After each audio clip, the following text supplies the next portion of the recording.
Bonjour à toutes et à tous, c'est Steven pour Addict à BlackBerry et après un long moment d'absence, on se retrouve aujourd'hui pour le déballage du BlackBerry D-Tech 50. Annoncé officiellement le 26 juillet 2016, le D-Tech 50 est un appareil milieu de gamme sur Android qui intègre toutes les fonctionnalités de productivité et de sécurité de l'entreprise canadienne. La boîte reprend les codes graphiques de celle du Priv avec un motif BlackBerry sérigraphié. Donc on a la boîte du Priv juste à côté, on voit que c'était pas du tout la même taille, la boîte du Priv était vraiment beaucoup plus imposante que celle du D-Tech 50. Alors ouvrons tout de suite la boîte dans laquelle on retrouve bien évidemment le téléphone avec un gros bouclier BlackBerry, symbole de la sécurité. Ce téléphone est vraiment vendu comme le téléphone le plus sécurisé du marché avec le Priv. Donc on va regarder le téléphone juste après. En attendant, on continue avec le contenu de la boîte. Donc quand on ouvre la boîte, on retrouve un petit outil pour ouvrir la trappe nano, SIM et micro SD. Ensuite, on a bien évidemment de la documentation pour bien commencer ici avec son smartphone, les garanties limitées, un truc que personne ne lit jamais.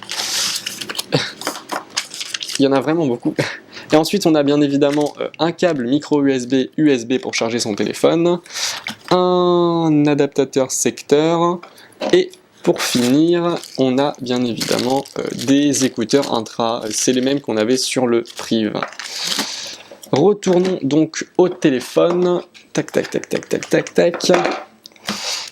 qu'on va comparer donc au Priv rapidement dans cette vidéo déballage.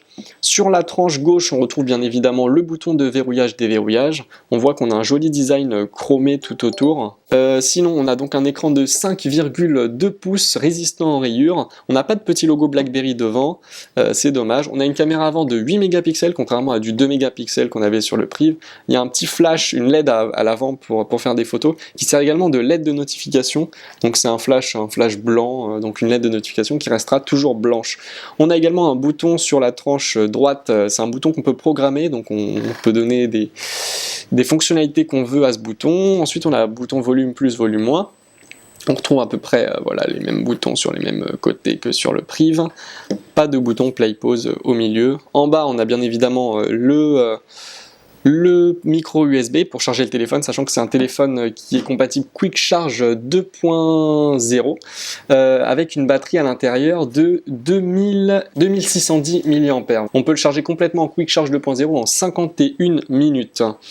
Sinon on a la trappe nano SIM micro SD qui est juste là, je vais vous montrer rapidement. Hop, les deux sont ensemble, donc c'est plutôt cool. Et donc on a un haut-parleur en haut, en bas qu'on retrouve également derrière. Derrière on a une caméra de 13 mégapixels avec un flash LED. Derrière c'est du soft touch, moi j'ai pas enlevé les plastiques encore, j'y arrive pas. Un soft touch voilà, qui tient bien en main. Et on retrouve sinon en haut du téléphone la prise jack, un micro. Et on va essayer d'allumer le téléphone rapidement, qui est déjà allumé d'ailleurs. Tac. Hop. Là on retrouve l'interface BlackBerry très simple. Bon là ça n'a pas été personnalisé du tout, mais on retrouve l'interface BlackBerry Nexus qu'on avait sur le Priv, donc c'est exactement pareil. On a également à l'intérieur de cet appareil un processeur Qualcomm 64 bits, c'est un Snapdragon 617 octa-core avec un Adreno 405, 3 Go de RAM, 16 Go de mémoire interne. On a donc la compatibilité micro SD, il est sensible jusqu'à 2 Teraoctets. Sinon voilà, on a vraiment un appareil qui est très fin, très léger, plus fin que le Priv, beaucoup plus léger que le Priv, une batterie qui est certes un peu moins importante, beaucoup moins importante même, mais au vu du processeur ça tiendra certainement. Alors BlackBerry annonce une autonomie de 17 heures en utilisation mixte, donc si vous n'utilisez pas beaucoup votre téléphone ça ira, mais je pense qu'il faudra le charger plusieurs fois dans la journée si vous l'utilisez de manière intensive. On les retire, hop, voilà, pour vous montrer bien comme il faut le soft touch avec le logo BlackBerry. Hop, et on retrouve par exemple le hub. Donc je ne l'ai pas encore configuré. En tout cas, un beau produit qui s'est proposé au prix de 300 39 €. Donc franchement, avec les 13 mégapixels à l'arrière, le flash, c'est vraiment un produit qui est correct. Le design, j'en ai pas trop parlé, ça reprend celui de l'Alcatel Idol 4 à quelque chose près, donc pas de logo BlackBerry devant, mais on a par exemple l'appareil photo qui est rond derrière au lieu d'être carré comme le flash. On a les bordures chromées, c'est du soft touch, c'est pas de la glace. Concernant la vitre à l'avant, c'est pas du Gorilla, hein, c'est un traitement anti-rayures spécial. Dont on ne sait pas trop ce que ça vaut pour l'instant.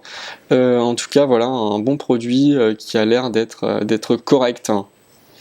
Donc c'est le BlackBerry le plus fin et le plus léger, je crois, que j'ai jamais eu dans mes mains. Et puis on se retrouve très très prochainement pour un test plus complet. À bientôt!